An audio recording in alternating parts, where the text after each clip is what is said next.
ஆன்மீக அன்பர்களுக்கு அன்பான வணக்கம். நமசிவாய வாழ்க, நாதன் தாழ்வாழ்க. ஓம் நமோ நாராயணாய. இன்று மார்கழி 5ஆம் நாள்.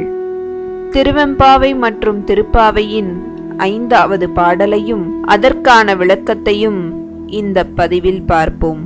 திருவெம்பாவை பாடல் 5. மாலரியா நான்முகனும் காணா மலையினை நாம் போலறிவோம் என்றுள்ள பொக்கங்களே பேசும் பாலூறு தேன்வாய் படினி கடை திறவாய் ஞாலமே விண்ணே பிறவே அறிவறியான் கோலமும் நம்மை ஆட்கொண்டருளி கோதாட்டும் சீலமும் பாடி சிவனே சிவனே என்று ஓலம் இடினும் உணராய் உணராய்கான் ஏலக் குழவி பரிசேலோர் எம்பாவாய். ஒன்னித் திலநகையாய் என்று சென்ற பாடலில் வீழ்நாள் படாது வாழ்நாள் முழுவதும் சிவபெருமானை மறவாத சிந்தையராய் வாழ்ந்து வீழ்நாள் படாது வாழ்நாள் முழுவதும் சிவபெருமானை மறவாத சிந்தையராய் வாழ்ந்து அவன் அருளாலே அவன்தாள் வணங்கி அவனை கண்ணாரக் கண்டு வாயாரப் பாடி மெய்யூற நெகிழ்ந்து நிற்க வேண்டும் என்று அறிவுறுத்திய மணிவாசகப் பெருமான் இப்பாடலில் நாராயணனும் நான்முகனும் காண முடியாத அண்ணாமலையானை அன்பால் நினைத்து எளிமையில் இணைந்து உள்ளம் உருகி உருகி நிற்பவர்களுக்கு இறைவன் தானே வந்து அருள் செய்து ஆட்கொள்வான் என்று கூறுகிறார். பெண்களின் கூந்தலுக்கு அழகு அதன் நீளம், கருமை நிறம் மற்றும் மணம். இப்படி நறுமணமும் கருமையும் கொண்டு வாசனை திரவியங்கள் பூசப்பட்டு அக்கன்னியர்களின் கூந்தல் திகழ்கிறது. ஆனால் அவர்களுக்கு இன்னும் விழிப்பு வரவில்லை. இறைவனின் அருமை பெருமை தெரியவில்லை. எனவே அவர்களுக்கு அதை தெரியப்படுத்தும் வகையில் இப்பாடல் அமைந்துள்ளது.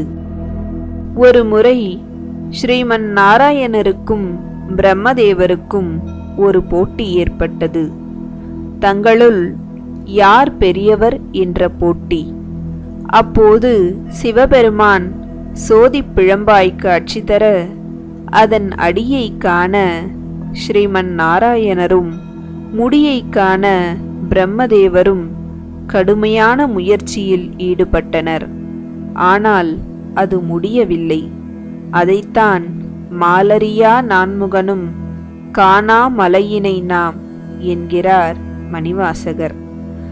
இத்தகைய அரியவனும் பெரியவனுமான எம்பெருமானை நாம் அனைவரும் அறியும் பாக்கியம் பெற்றவர்கள் என்று தேன் போலவும் சுரக்கின்ற பாலை போலவும் இனிக்க இனிக்க பேசிய வஞ்சகியே உன் வாயிற்கதவை திற என்று வெளியில் இருக்கும் பெண்கள் உறங்கிக் கொண்டிருக்கும் பெண்ணை அழைத்தனர்.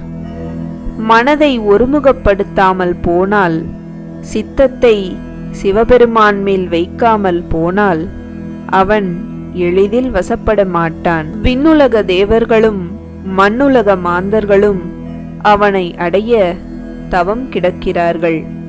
சிந்தையை சிதறவிட்டால் அவனை நெருங்க முடியாது. நாங்களெல்லாம் உணர்ச்சி பெருக்கில் சிவசிவ என்று அவனது நாமத்தை சொல்லிக் கொண்டிருக்கிறோம்.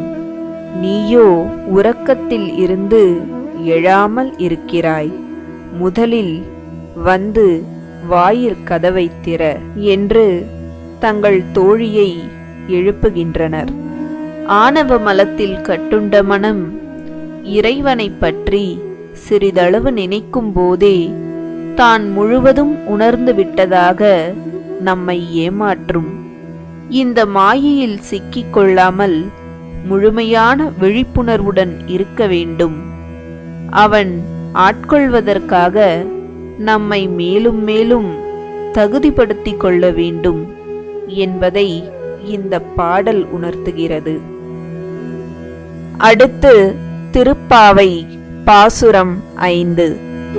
மாயனை மண்ணு வடமதுரை மைந்தனை தூய பெருநீர் யமுனை துறைவனை ஆயர் குலத்தினில் தோன்றும் அணிவிளக்கை தாயை குடல் விளக்கம் செய்த தாமோதரனை தூயோமாய் வந்து நாம் தூமலர் தூவித் தொழுது வாயினால் பாடி மனத்தினால் சிந்திக்க போய பிழையும் புகுதருவான் நின்றனவும் தீயினில் தூசாகும் செப்பேலோர் எம்பாவாய். இப்பாடலை மாயனை மண்ணு வடமதுரை மைந்தனை என்று தொடங்குகிறார் ஆண்டாள். கண்ணன் எப்படிப்பட்டவன்? பல மாய வேலைகளை செய்யக்கூடியவன். ஆயர்பாடியில் வளரும் கண்ணனால் தனக்கு அழிவு ஏற்பட போகிறது என்பதை உணர்ந்த கம்சன் கண்ணனை கொல்ல பூதனை என்ற அரக்கியை அனுப்புகிறான். ஆனால் குழந்தை கண்ணனோ அவளை கொன்றுவிடுகிறான். இப்படி பல மாயங்களை செய்தவன் கண்ணன். அதனால்தான் மாயனை என்று தொடங்குகிறார் ஆண்டாள். மண்ணு வடமதுரை மைந்தனை. கண்ணன் எங்கே பிறந்தவன்? மதுராவில் பிறந்தவன். இவ்வுலகில் தர்மத்தை நிலைநாட்ட அவதாரம் எடுத்தவன். வற்றாத நீர் ஓடும் தூய்மையான யமுனை நதிக்கரையில் விளையாடி மகிழ்ந்தவன். ஆயர் குலத்தின் ஒளி விளக்கு அவன். அடுத்து தாயை குடல் விளக்கம் செய்த தாமோதரனை. தாமோதரன் என்றால் என்ன பொருள்? தாமம் என்றால் கயிறு, உதரம் என்றால் வயிறு. வெண்ணெய் திருடிய கண்ணனை யசோதை பிராட்டியார் கயிற்றினால் கட்டிப்போட பார்க்கிறாள்.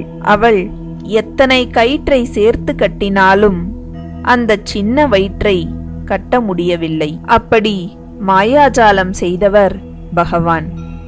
பிறகு தன் தாய் வேர்த்து விறுவிறுத்து போனதை பார்த்து பரிதாபப்பட்டு தாமாகவே கயிற்றிலே கட்டுப்பட்டார்.